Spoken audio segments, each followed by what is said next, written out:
What's going on, folks? Welcome to the Week 7, the very late Week 7 football breakdown, because obviously Week 8 just started. Been a busy week. Haven't been feeling so good, so it is what it is, but we're just into it. Not even going to cover the Green Bay Cardinals game. We'll do that next week. Yes, I watched it. So, with the knowledge that I have to go about this. Slight bit of change, but not really, okay? I did have a couple of people kind of ask a question on Facebook, like private message kind of thing. Had a couple of people ask me a question as far as when I say that a team hasn't made me a believer. So I actually typed out something here that I think, at least I hope, clarifies it a little bit. So before I start, I do have to clarify this. When I say that this doesn't prove to me that a team is for real yet, that's simply saying it's just because they beat teams that they should have beaten. And that doesn't make me believe that they're the team to make it all the way to the Super Bowl. Okay? When a team shows me that they can beat multiple contending teams, that's when they can prove to me that they're for real. Okay? That's kind of my personal measurement for real. That doesn't mean that I'm calling them a bad team. Anything but. Okay? That's 100% the truth. I'm not saying that a team is bad when I say that they haven't made me believe or I don't see them as being for real yet. Okay? So I hope that kind of clarifies that, because I had a couple of people ask me about Buffalo and, Buffalo was the big one. So, but yeah. So if I say at any point in time, when you hear me kind of read through my notes here, if I say at any point in time that this doesn't make me feel like they're for real yet, this is what I mean. It's not that I don't think that the team is good or bad. I'm just saying that they haven't really proven to me that they can beat contending teams on a consistent basis enough for me to say, hey, these guys could go to the Super Bowl. Okay, so let's begin. Broncos at Browns. Broncos 14, Browns 17. Better team won. Okay, this was a game of interest to me, specifically due to all the fucking injuries. I mean, the Browns are plagued with injuries yet again. I mean, their O-line's all fucked up. Their defense is all fucked up. Their entire running back core is fucked up. Their quarterback was fucked up. I was very, very curious about how the Browns were going to come into it. Now, at this point, like I said last week, at this point, we kind of have a pretty good fucking idea as to who the fuck the Broncos are. Okay? Sorry if you hear any mic noise. And we've got a pretty good idea as to who the fuck the Broncos are, and they're just not very good. They started out against some shit teams, and they looked really good. And then the moment they hit some teams of contention, they started getting their asses kicked, which didn't really surprise me, but I was hoping to see better from them. So it is what it is. So the Broncos, holy shit, man. You want to talk about a horribly inactive first half on both sides of the ball. Defense was absolutely terrible against the run and fair at best against the pass. Second half, they at least stepped up with the offense, but when you're going up against a banged-up team and still can't come away with a win against this particular roster, it just proves how much work the Broncos need. What I mean is this, okay? There's a lot of talent potential on the Broncos. Okay, there really is. There's a lot of talent on that roster. That team should be better than what they are. That is a massive disappointment for Denver. Okay, as far as the city, as far as the franchise itself, there is so much, man. They got money wrapped up in that team, and it's just one flop after another. I feel bad for Denver fans. I'm a Kansas City Chiefs fan, so those are opponents to me, and I feel bad for Denver fans because that team is massively underperforming.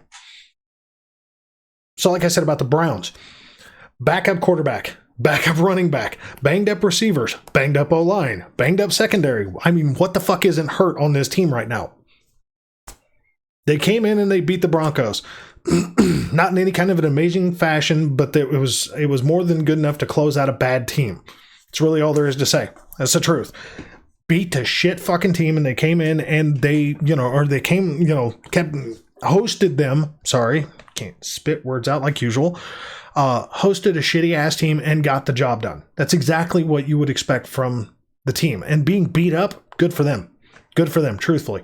Being that fucked up, closing out even a bad team, that's kudos. Another game of interest for me, Chiefs versus Titans. Chiefs at Titans, I should say.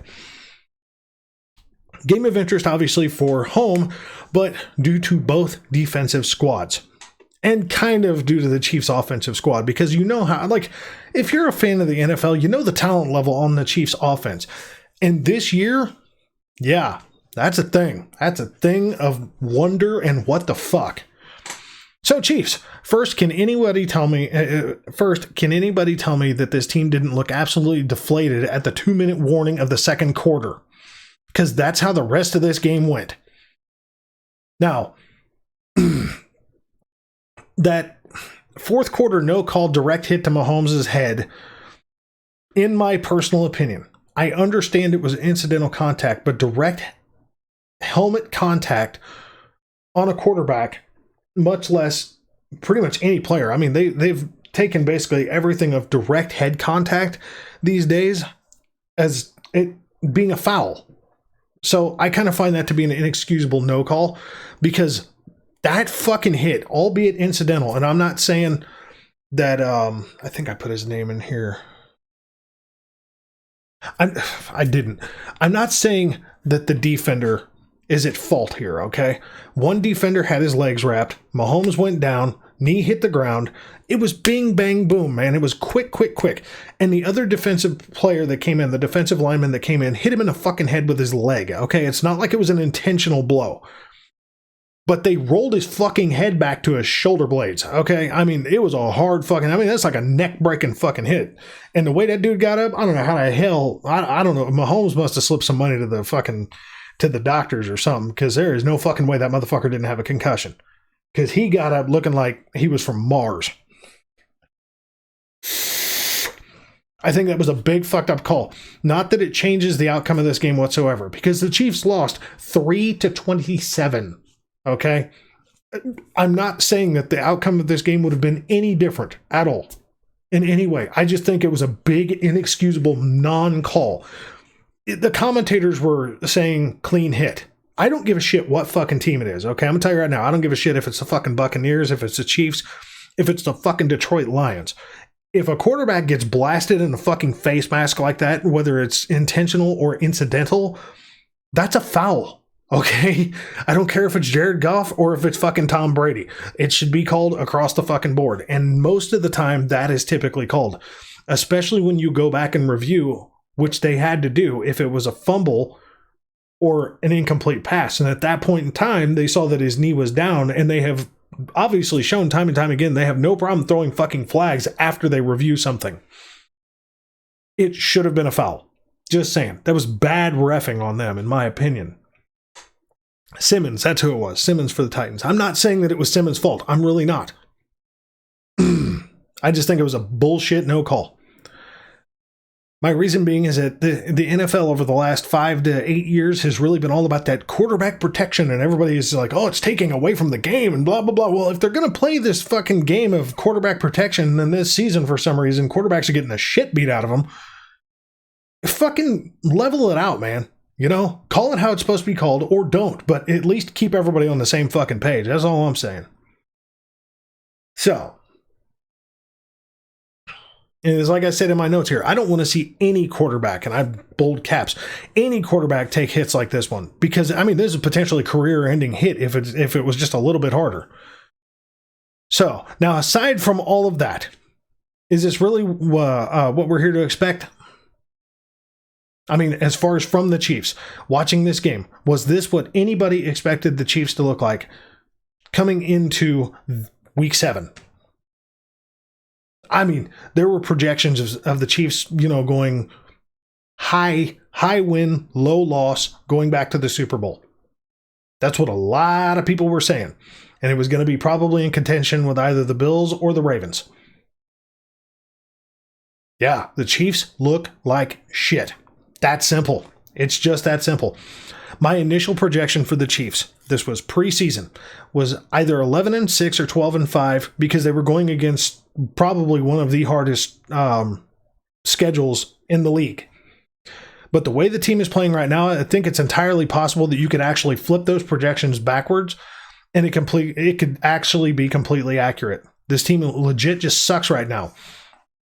They came into the season ready to establish the run, but they have right now absolutely next to no run game, shit defense, and the offense is underperforming to say the least. So then have we revert back to 3 seasons ago, how the Chiefs look? You know, I mean, which everyone practices against to protect against, and it's a no-win situation at that point because everybody's seen tape on what the team was 3 years ago, 2 years ago, last year. Okay? It's truthfully a no-win situation when you just give up blatant, stupid fucking turnovers and have no defense. You can't win games like that. That's where the Chiefs are. Here's what I'm going to say about the Titans, and this is 100% the truth. Okay? First of all, absolutely dominant performance. Good on Mike Vrabel for preparing his defense, specifically preparing his defense to maul the Kansas City offense, because that's exactly what they did. And the one thing that Tennessee really, really proved in this game, as far as Kansas City is concerned, is that rebuilt offensive line is trash. That's the truth. These guys together are no good. Mahomes was running for his fucking life. I mean, it looked like it damn near looked as bad as the Super Bowl. And these are multi-million-dollar paid players that are on the Kansas City offensive line. In the Tennessee D-line, who haven't really been amazing this season, just pushed those motherfuckers around like they were high school kids. They mauled the KC offense. Good on Tennessee for the way they played this game. Just fucking dominant.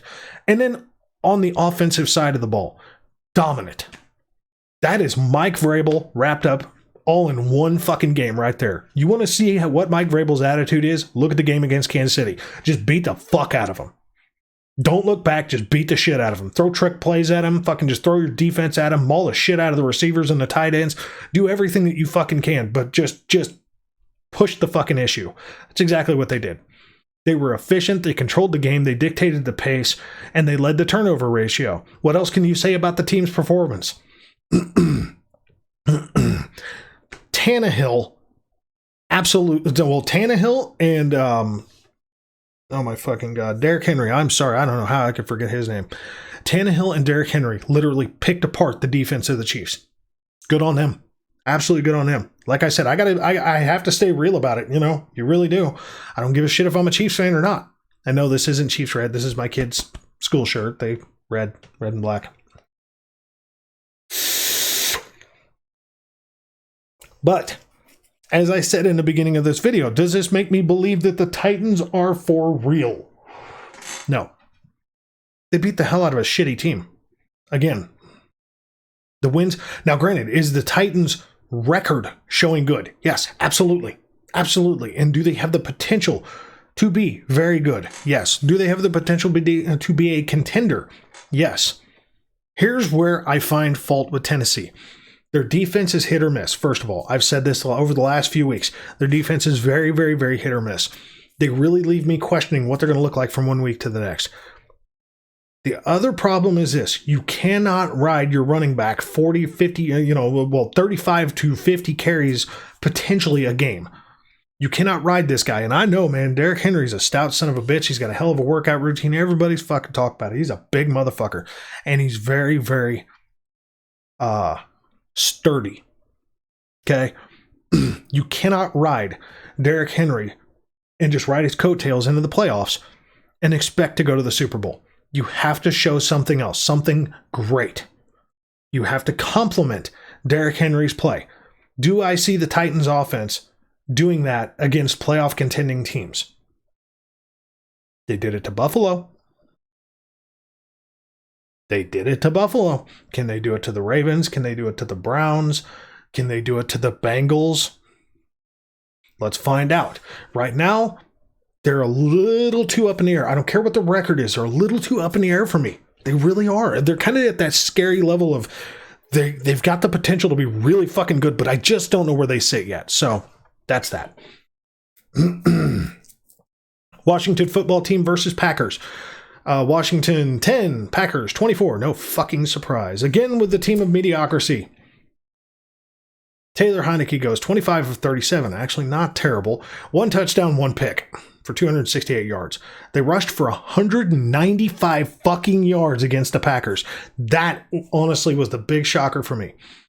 I mean, seriously, the Packers defense, no punk. Not a punk squad. 195 yards. That's something. That's the only thing that you can take away that's a positive from the Washington side of the ball, because defensively, what did they do? Really, what did they do? What the fuck did they do?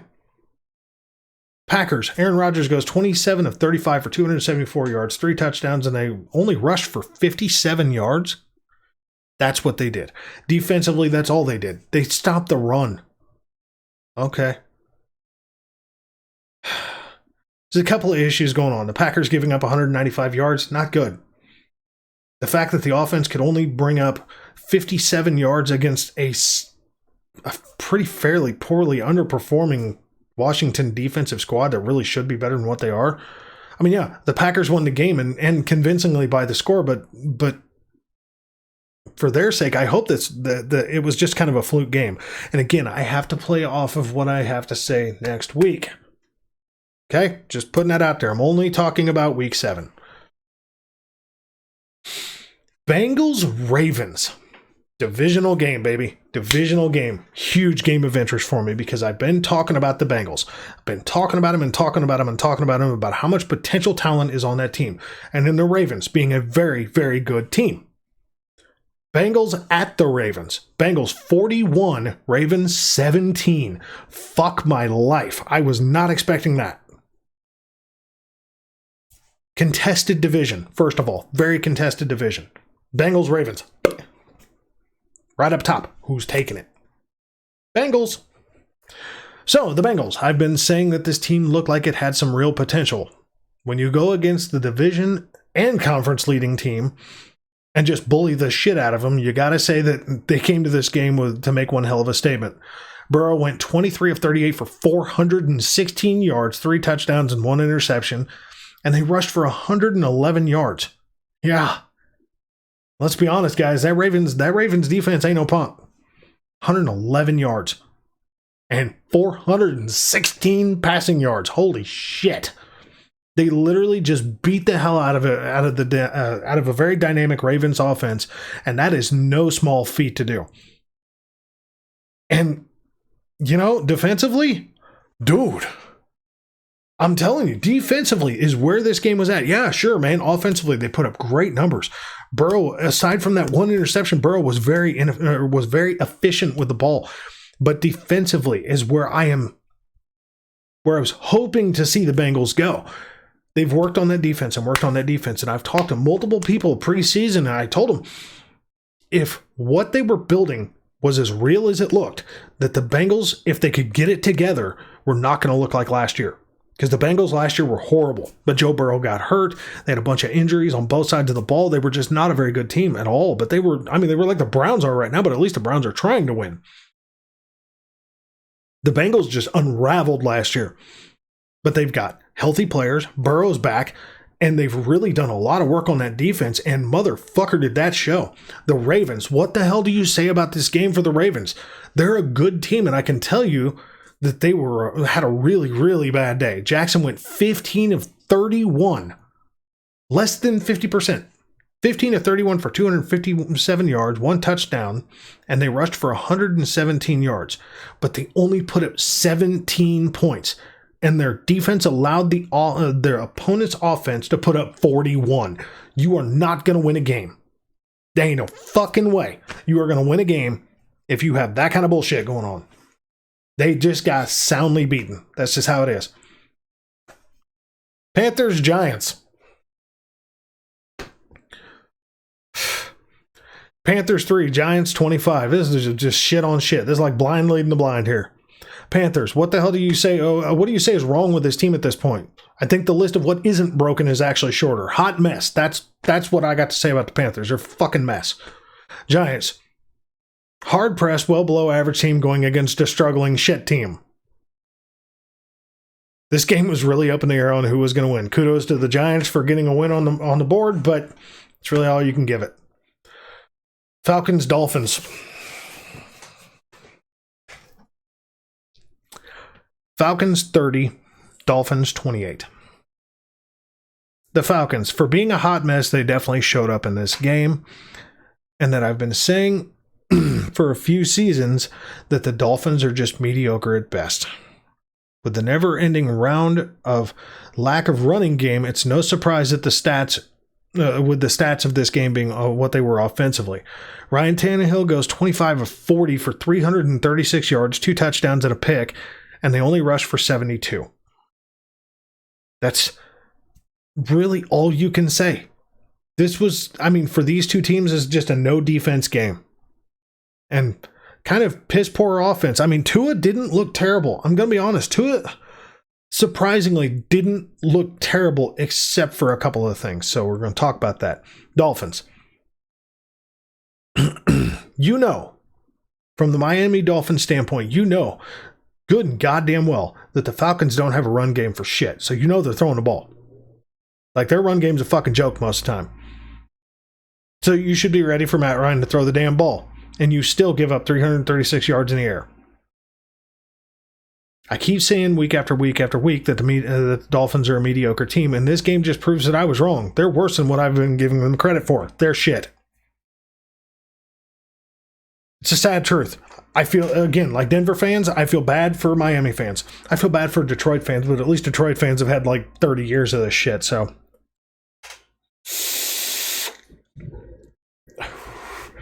Tua, efficiently, 32 of 40. First of all, you make Tua throw the ball 40 fucking times, you ain't winning shit. Inefficiently, 4 touchdowns, 2 interceptions. And they rushed for 132 yards against a really shitty defense. I'm so sick of hearing about how accurate Tua is. 291 yards on 32 completions. Tell me that doesn't...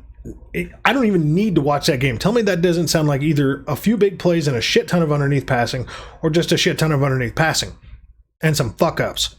Because that's exactly what it sounds like. You ain't dropping 2 interceptions if you're that goddamn accurate. Just putting that out there. I mean, you know, not hard to be accurate if you complete 32 passes for under 300 yards, but, I mean, they're fucking 1-6. You know, like I said, they've officially hit shit team status. Sorry, but they have entirely too much to fix on this team at this point. I mean, the fucking Giants have a better record now. And the Giants are a mess. Whatever. Jets, Patriots. Absolutely no fucking surprise. Jets 13, Patriots 54. Holy shit. So Zach Wilson gets hurt with a knee injury, and that's obviously a blow for the Jets team. But even with that, I didn't expect them to really put up much of a solid fight against this Patriots defense. A total of 253 yards, 1 touchdown, 2 interceptions, and they rushed for a very sad, paltry 62 yards. You just can't win games like this. Not when your opponent just explodes the way they did and their defense couldn't stop shit. Patriots, Mac Jones bombs the Jets defense for 307 yards and 2 touchdowns before they pulled him and put in Brian Hoyer, who still pounded him for an additional 79 yards just for the hell of it. And Kendrick Bourne even threw a touchdown on them threw a 25-yard touchdown on him. Not only that, but the Patriots rushed for 151 yards and 4 touchdowns on the ground. Just an absolutely dominant performance against a completely shit team. It's what they should have done. Eagles, Raiders. Eagles 22, Raiders 33. Jalen Hurts 18 of 34 for 236 yards and 2 touchdowns, and they rushed for 135 yards. Biggest issue here is Hurts, yet again, just didn't look comfortable throwing the ball. I did watch this game. He did not look comfortable, man. He just looked unsure about everything he was doing. And the defense struggled against the Raiders overall. That's just the truth. The team has got a lot of work to do. The Raiders, the guys, they just look comfortable. Carr went 31 of 34. Motherfucker. 31 of 34. Threw the ball 34 fucking times, completed at 31. Good on Derek Carr. Yeah. 31 of 34 for 323 yards, 2 touchdowns, and a pick. And they rushed for 119 yards. Aside from getting shut out in the first quarter, they put their foot on the gas against the Eagles and never looked back in the rear view. That's exactly what this game was. Lions, Rams. Tale of two quarterbacks, man. The ex-Rams quarterback versus the ex-Lions quarterback. Jared Goff, ex-Rams. Matthew Stafford, ex-Lions. Lions 19, Rams 28. So the Lions, they did some gimmicky fake punts and just some goofy shit to keep themselves in the game. And I'm glad to see that they're digging deep and trying to polish this turd, but it's still a turd. Jared Goff goes 22 of 36 for 268 yards, 1 touchdown, and 2 picks. And they rushed for 137 yards, so give them that, especially against the fucking Rams defense. Give them that. They did rush for 137. But against this Rams team, the gimmicks just weren't going to be enough. You give up 2 turnovers on this team, and that's game on for the Rams. And that's exactly what happened. Honestly, I'm surprised this wasn't a blowout. I'm surprised that the Rams, due to their gimmicky shit, were able to put up the points that they did. It's just how it is. So the Rams, Matthew Stafford comes home to his career-long team, and it was actually a game. Again, it doesn't always have to be pretty, and they literally just had to put this game on Stafford because they couldn't run the ball for shit. Stafford went 28 of 41 for 334 yards and 3 touchdowns, but a measly 47 yards on the ground. The defense did just enough to keep the Lions from doing anything in the fourth quarter and just shut it out. Good for Stafford to go back and show that if you have an organization truly go all in on you, then it's worth it.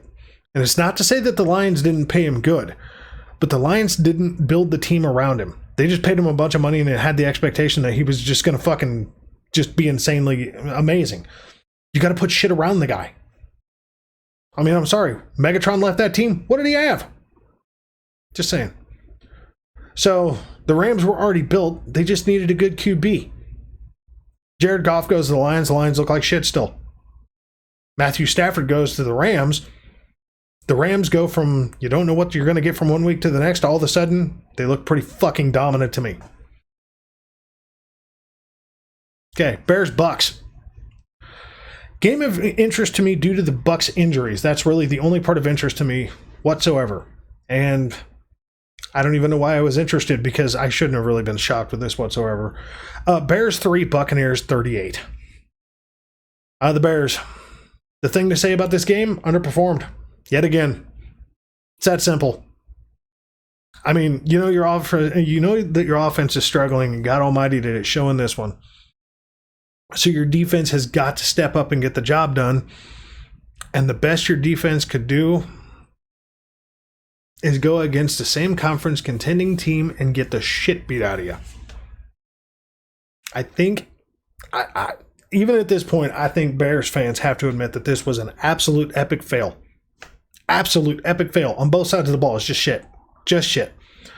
Buccaneers, well, yet again, even with all the injuries, the Bucs stand up with their next man up rule, and they just get it done. Brady went 20 of 36 for 211 yards and 4 fucking touchdowns with 182 yards on the ground.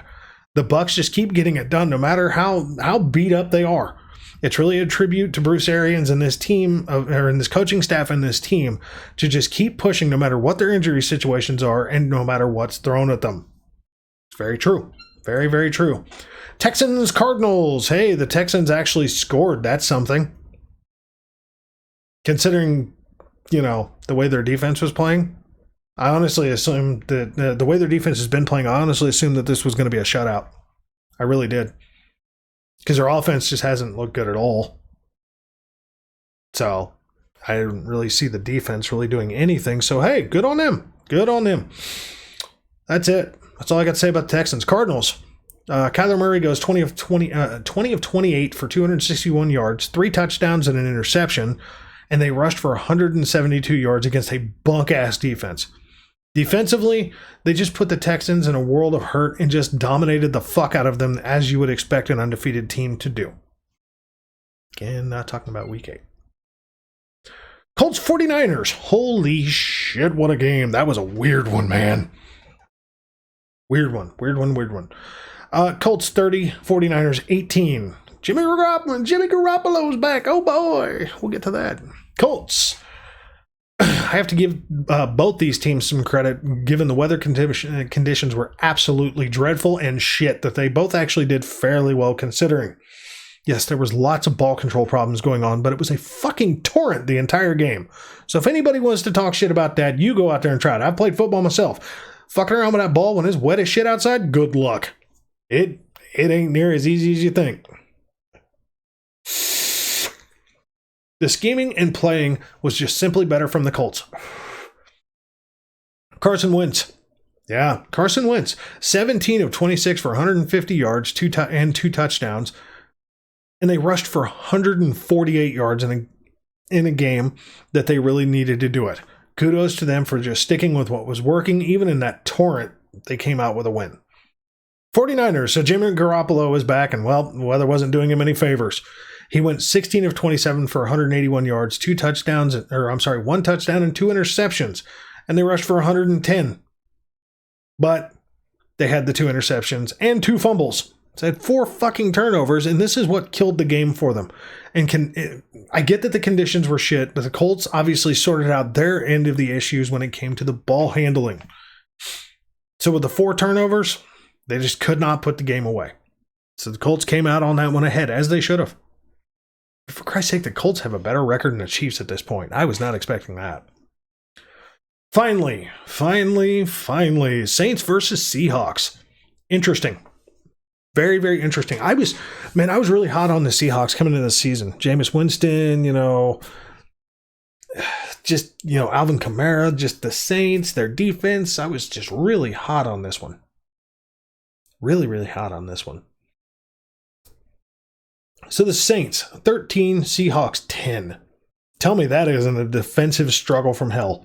Yes, the end of the game was rainy. It was gross out, whatever. And I guess it was raining in pregame, whatever. So, look, Winston didn't have an amazing game, but more than good enough to get it done to say in the end. He went 19 of 35 for 222 yards and 1 touchdown, and they rushed for a paltry 94 yards. Given how the defense of Seattle has been, I'm really kind of actually amazed that Alvin Kamara and the O-line of the Saints actually did not get more than that out of them. Not really a stellar day per se, and honestly, the Saints defense came in quite aware of the holes in the Seahawks offense and absolutely took advantage of it. If I had to say anything, excuse me. If I had to say anything about this, I do find it quite understandable. But Lattimore has got to stop with his stupid ass retaliations. Lattimore has got such an attitude, like he's got such a chip on his shoulder, and that's a good thing for a defensive player to have. Okay, it really is. But he was letting DK Metcalf bait him so badly because the refs always look for retaliation, and Metcalf is all about, like, you can even go back and look at the replay stuff. Metcalf was like looking at where the refs were, making sure they weren't looking at him, and just pushing him all over the fucking place. Smacking him around, smacking him in the fucking head, pushing him, knocking him down, all this shit. And Lattimore get him and push him back and punch him in the face and, and just dumb shit. Just dumb shit. Lattimore was letting himself just get baited into this shit time and time and time again. Lattimore has got the skills to stop him. Obviously, Metcalf only had 2 receptions. Granted, it was damn near for 100 fucking yards. But Metcalf, I think he was targeted 4 or 5 fucking times, and he only had 2 completions. Granted, they were big completions, but he only had 2 completions. So Lattimore's obviously got the skills to stop a player of the caliber of DK Metcalf, but he's got to stop letting people bait him like this. Let his skills do the talking and not his mouth and his fucking hands. That's the truth. Seahawks, I get it. There's a metric ton of fucking injuries on this team, and that is fuck truth, man. Seahawks are beat the fuck up. The sad part is it shows. The defense came in with a pretty solid effort, honestly. The offense just couldn't get anything going. And on the DK Metcalf thing, personally, if I was the coaches, I would be up DK Metcalf's ass about that performance. I really would be. If you think about it this way, there are going to be complaints made by the Saints. You can guarantee that Sean Payton from the Saints, the head coach, is going to be calling the NFL about all that horse shit that was going on between DK Metcalf and Lattimore. Okay?